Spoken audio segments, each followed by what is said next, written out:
નમસ્તે મિત્રો, જ્ઞાનજલક online study ચેનલમાં આપનું ફરીથી સ્વાગત છે। આજે આપણે શીખવાનું છે પદ્ધતિનો લેક્ચર છે મેથડ। કોઈ પણ શિક્ષણ પદ્ધતિ વિશે જ્યારે સમજીએ ત્યારે શિક્ષણની પદ્ધતિના સૌથી પાયાના તત્વને સમજવું આપણે અનિવાર્ય બની શકે અને એટલા માટે જ આજના જે આ વિડીયો છે એની અંદર આપણે ચર્ચા કરવાના છીએ શિક્ષણની પદ્ધતિઓનો પ્રથમ સોપાન ભાષાના કૌશલ્ય। ભાષાના કૌશલ્યના પ્રકારો કેટલા છે? આપનો પ્રશ્ન એમ થાય કે ભાઈ કૌશલ્ય છે શા માટે શીખવા જરૂરી છે, એના પ્રકારો કેટલા છે? તો આપણે સૌપ્રથમ છે એને વાત કરીએ કોઈ પણ નવી ભાષા શીખવી હોય તો 4 સોપાનો જ્યારે આપણે પાસ કરતા હોઈએ ત્યારે જે નવી ભાષા છે એનું શિક્ષણ છે આપણે મેળવી શકીએ। કયા કયા થશે આ 4 સોપાનો?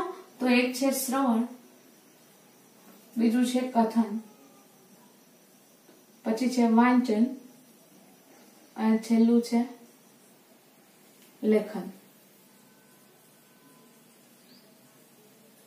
આ 4 કૌશલ્ય છે કોઈ પણ ભાષા શીખતી વખતે એના પ્રાયોગિક સોપાનો છે। આપણે જોઈએ તો કોઈ પણ વ્યક્તિ છે પેલા બોલવા સાંભળવાની શરૂઆત કરશે, પછી બોલવાની કરશે, પછી વાંચનની કરશે અને ત્યારબાદ લેખનની કરશે। એટલે એક રીતે જોઈએ તો આ વસ્તુ આપણે ઘણી બધી રીતે અલગ અલગ રીતે પૂછાય છે અને આપણે એનાથી પરિચિત જશો।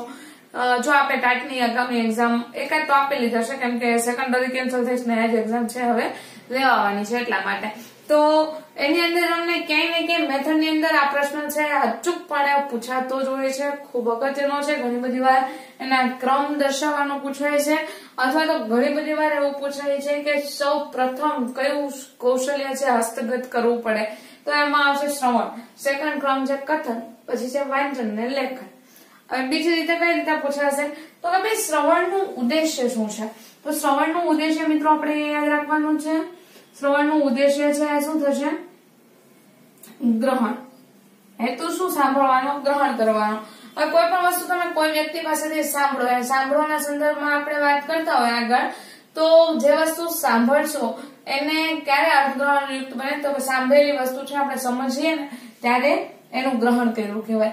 તો માત્ર સાંભળવું છે શ્રવણ કૌશલ્ય અંતર્ગત નથી આવતું, પરંતુ એને અર્થસભર રીતે ગ્રહણ કરવું એટલે અર્થ થશે શ્રવણ કૌશલ્ય। તો પછી કથન કૌશલ્ય છે એનો ઉદ્દેશ્ય શું છે એવું પણ પૂછી શકાય। તો કથનનું કયું ઉદ્દેશ્ય થશે? અભિવ્યક્તિ।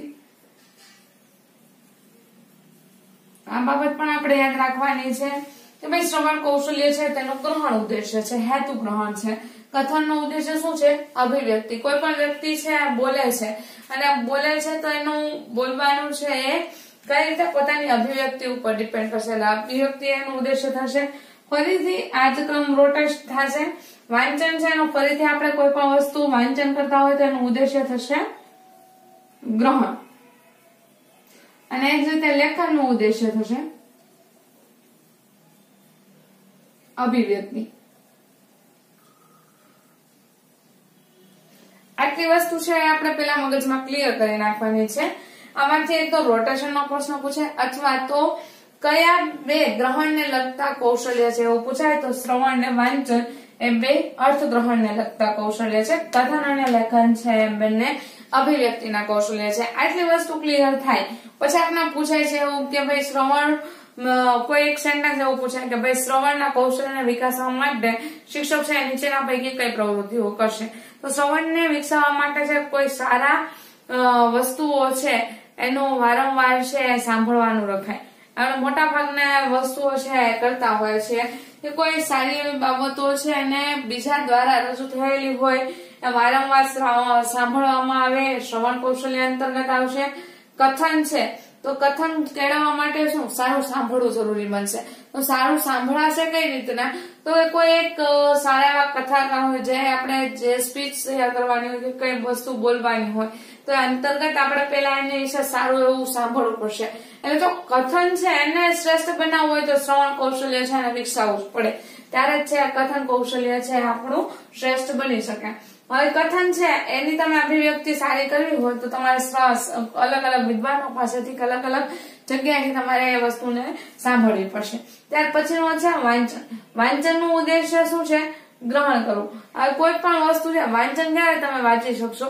તો કે એની જે લિપિ છે એનાથી પરિચિત થઈશું ને ત્યાર પછી એ જે વાંચવામાં આવે વાંચનને આપણે અર્થબોધ કરવાનો છે. કોઈ વસ્તુ છે અર્થબોધ થાય તો લેખન ની અંદર છે પરિણામે. આ ત્રીજું ચોથું સોપાન છે આપણું. આ 3 સોપાનો પછી જ કારગર છે નીવડી શકે છે. કઈ રીતે? તો કે લેખન છે એ લેખનનો મૂળભૂત ઉદ્દેશ્ય કયો છે? તો કે લેખન છે જો મૌલિક કરવામાં આવે ને તો એ અભિવ્યક્તિ ગણી શકાય. વાંચનના 2 પ્રકારો કયા છે એવું પણ આમાંથી પૂછાય. આપણે અહીંયા મુખ્ય એમસીક્યુ ની દ્રષ્ટિએ જ આ ટોપિક ને ક્લિયર કરવાનો છે. વાંચનના 2 પ્રકારો કયા છે? તો કે મુખ વાચન અને મુખ વાચન. આ 2 થાય ને. મુખ વાચન એટલે મનમાં વાંચન, મુખ વાચન એટલે ફાસ્ટથી બોલવું. તો આ 2 પ્રકાર છે કેના થશે? વાંચનના 2 પ્રકાર થશે. આ વસ્તુ આપણે ખાસ યાદ રાખવાની છે એમસીક્યુ ની દ્રષ્ટિએ. પછી લેખન છે એ કેવી લેખનના પણ પ્રકારો 2 પડે. શ્રુત લેખન અને અનુલેખન. આ વસ્તુ પણ પૂછાય છે આપને કે લેખનના કેટલા મુખ્યત્વે પ્રકાર છે? 2 લેખન છે. શ્રુત લેખન એટલે શું ને અનુલેખન એટલે શું? તો કે શ્રુત લેખન એટલે છે વ્યક્તિઓ છે કોઈ વિદ્વાન વ્યક્તિ બોલતા જાય અથવા તો કોઈ પણ વ્યક્તિ બોલતું જાય અને લખતું જાય તો એના થશે શ્રુત લેખન, સાંભળીને લખવું. અને અનુલેખન છે શું થશે? કોઈ ટેક્સ્ટ બુક હોય, કોઈ અલગ બુક માંથી છે આપણે ઉતારો કરીએ એ ઉતારાને છે આપણે અનુલેખન તરીકે જોઈને લખવું. અનુ એટલે પાછળનું, પાછળ એનું અનુસરણ કરવું એવું અર્થ છે. અનુનો થાય તો અનુલેખન એટલે કોઈ વસ્તુ માંથી આપણે જોઈને છે લખશું. શ્રવણને વિકસાવવા માટે આપણે ઘણી બધી વસ્તુઓ સાંભળવાની ટેવ રાખવી પડશે.